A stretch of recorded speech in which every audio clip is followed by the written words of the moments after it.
Okay, so this demonstration is called the elephant's toothpaste.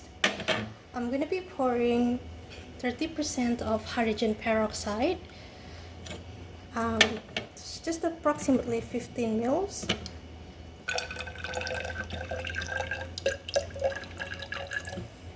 Okay.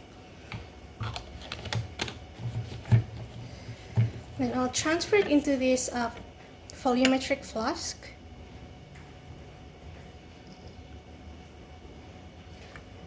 Next thing I'm going to do is I'm going to squirt a little bit of detergent.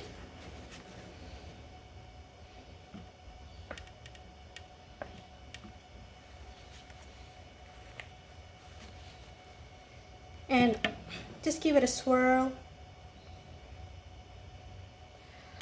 We'll also drop a little bit of green food dye.